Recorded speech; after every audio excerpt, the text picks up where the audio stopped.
Welcome back to John Cleese Cardio. My name is Max and today I've got a BMW E93 behind me here, and this vehicle has come in for an Apple CarPlay and Android Auto upgrade. Not using the factory screen, because if I jump in and show you, there's a reason that this customer wants the factory system changed. As in the screen, I don't know if you can pick it up from there, but basically, this screen has got loads of scratches and damages on it. It really doesn't look very clean, and yeah, our upgrade today is going to involve replacing that screen with a Linux-based system, which is going to have Apple CarPlay and Android Auto wirelessly working through it. It's going to become a nice new touchscreen with Apple CarPlay, rather than this crappy old screen with a really old antiquated navigation. Lee's going to start that job now. I'll come and update you once it's all fitted. See you soon. It's all stripped out, ready for the new screen.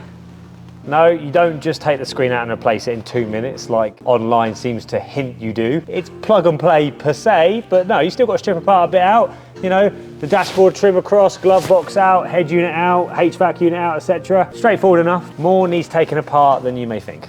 Welcome to the final part of this video. Max is otherwise busy, so he can't finish this one off. He started it, but he didn't finish it. Arthur. This BMW E93 is done. Fully installed. Lee has managed to install it. Took probably a couple of hours or so, mainly because you got to run a wire to the aux in the center console, and obviously you saw how much you got to like take apart to do it. It's not too bad to get this nice 10-inch Ultra HD. Well, it's not Ultra HD, is it? It's HD screen, touchscreen fitted. But it looks original, look. Apart from a few fingerprints, telltale signs of touchscreen.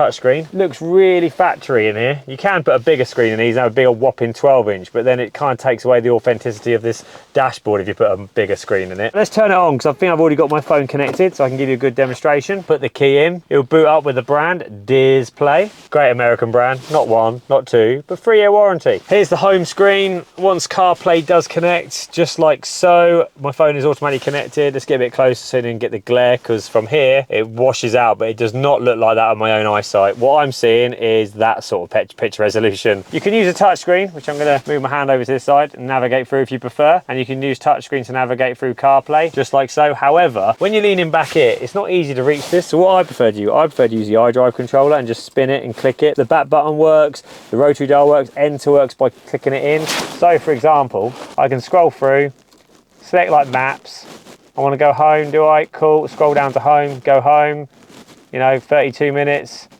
And then we can go across to, I don't know, let's go to YouTube Music, so where my music is, all the way at the end, because it's alphabetical order. I can then click off my music, just like so. It's really easy using the iDrive controller. Push the back button to go back, really handy. Now the customer's got access to Waze, navigation, Apple Maps, but on a nice touchscreen. Just the resolution's so much better, because we can add Apple CarPlay to the original CCC and CIC system using the same brand actually, with an extra interface, which also works with the iDrive controller. But the screen is low res, you're not doing Apple CarPlay any justice. You know, the outside of the icons are rough around the edges, the color's not perfect. This is by far the best option, and it's not a massive amount additional cost more. It is great, I really like this.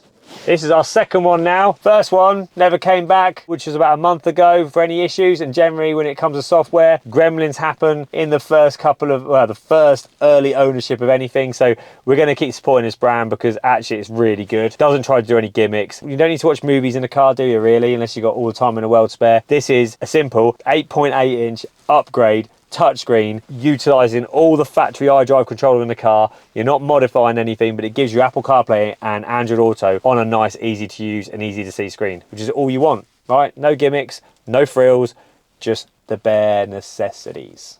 See you soon. This is Connor from John Cleese Car Audio. It's Max earlier. More team, John Cleese. See you later.